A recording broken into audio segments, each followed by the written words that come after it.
En noviembre de 1936, 23 monjas que estaban escondidas fueron capturadas y fueron llevadas a fusilar.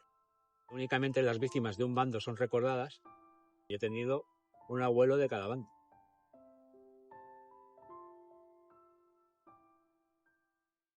Un enfrentamiento entre españoles en el que unos generales, unos militares, se sublevaron contra el régimen de la Segunda República y ese alzamiento, como lo quieran llamar, sublevación, terminó en una guerra civil. Fue dirigido en un primer momento por el general Mola y poco a poco se hizo con el control de España.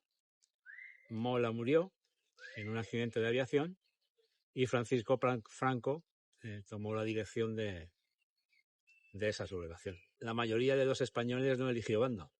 Si estabas en Madrid, pues te tocaba luchar contra la Segunda República, como ocurrió le ocurrió a mi abuelo Juan. Y si estabas, por ejemplo, en Zaragoza, como le ocurrió a mi tío abuelo José, pues te tocaba luchar por la República. Luego se cambiaron de bando, pero realmente fue un enfrentamiento entre hermanos porque había hermanos en cada uno de los bandos.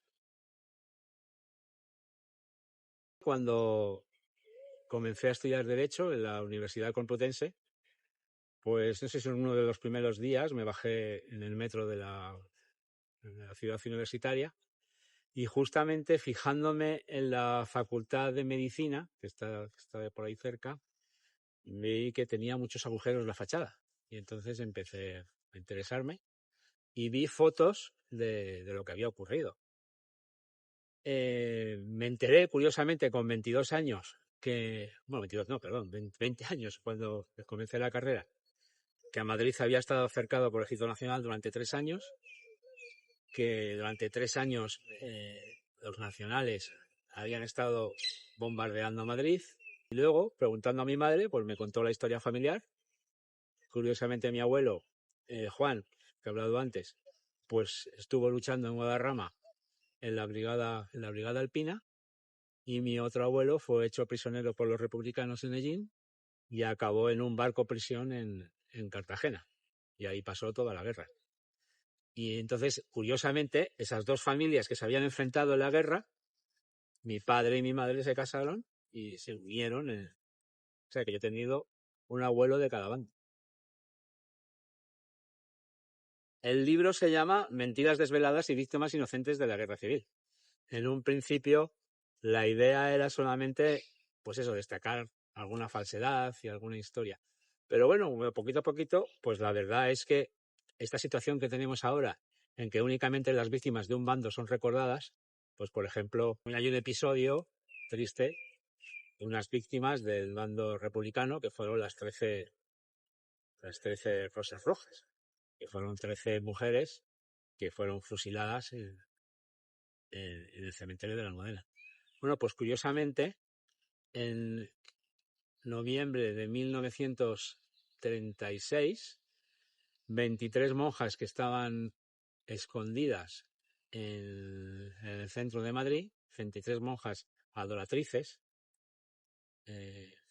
fueron capturadas y fueron llevadas a fusilar al mismo sitio donde luego serían fusiladas las 13 rosas.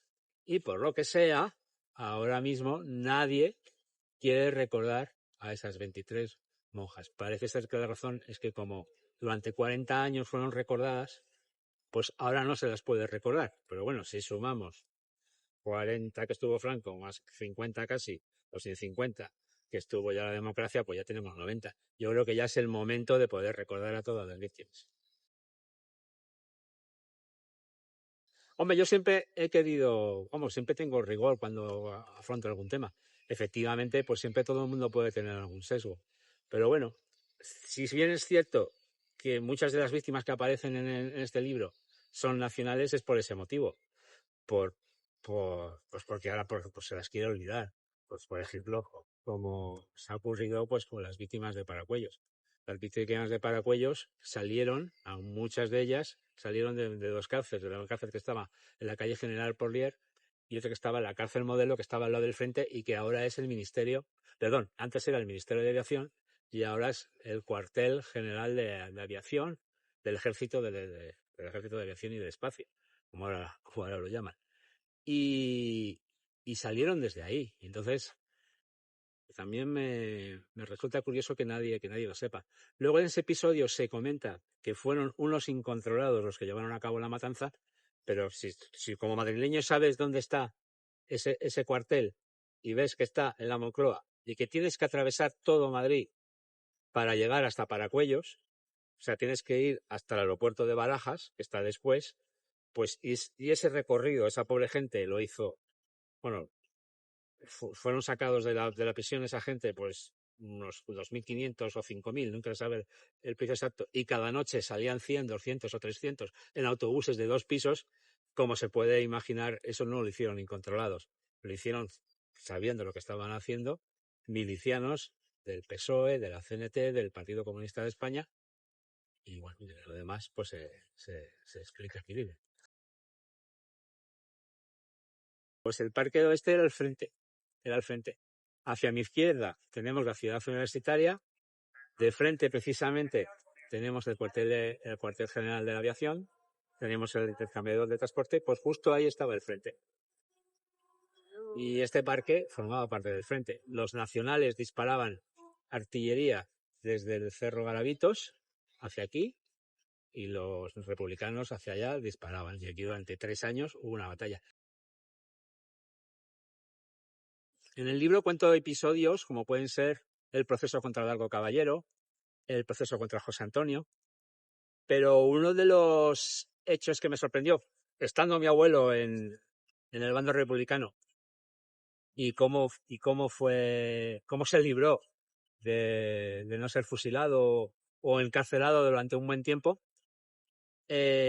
precisamente fue porque unos amigos suyos de antes de la guerra, mi abuelo era muy aficionado a esquiar y allí ha estado pues en un club que se dedicó, pues eso, que se subían a la Navacerrada y esquiaban, ¿no? O sea, esquiaban con aquellos tiempos, con los esquís al hombro y subiendo para arriba y luego tirándose. Entiendo, pero no confundiste porque mi abuelo no me lo contó. Pero bueno, fueron unos amigos los que le libraron. Pero siempre he pensado que aquellos que defendieron la legalidad republicana no de por sí tenían que ser unos traidores. Era lo que les tocaba. Es como si ahora un militar, pues, ocurriese aquí una sublevación y un militar que defendiera la Constitución del 78 pudiese ser considerado un traidor. Pues, por ejemplo, el general Manuel Romerales Quintero, el 17 de julio de 1936, era un mando en Melilla y trató de defender aquella legalidad. Bueno, pues el pobre hombre fue hecho preso por los sublevados y fue fusilado. Entonces, ese hombre, en agosto del 36, ese hombre realmente lo único que hizo, como muchas otras personas, fue defender lo que consideraba justo. En el libro también se habla de la represión republicana, de la represión nacional, y se habla de los juicios que hubo por los nacionales y de las barbaridades que hicieron por su parte, digamos, los integrantes del Frente Popular. Este parque también fue un lugar en el que muchos asesinados del bando nacional aparecieron muertos por allí. La juventud no diría mucho, diría a los políticos, ¿no? Los políticos son los que no tienen que llevarnos a los extremos, y porque al final fue lo que acabó con la República. La falta de orden y los políticos pues lanzando todo tipo de diatribas y exagerando, sobre todo para mi punto de vista, más de un mando, el tema este de llamarnos fascistas y llamarnos comunistas continuamente. Yo creo que eso fue lo que acabó en el año 36, bueno, y la falta de orden público fue lo que acabó en la guerra civil. Espero que les haya gustado esta charla. Yo soy el autor del libro Mentiras desveladas y víctimas inocentes de la guerra civil, como ya les he dicho. Y bueno, espero que los quieran, que lo compren. Y como bien saben, me pueden encontrar en X bajo el nick Darío Madrid. Muchas gracias.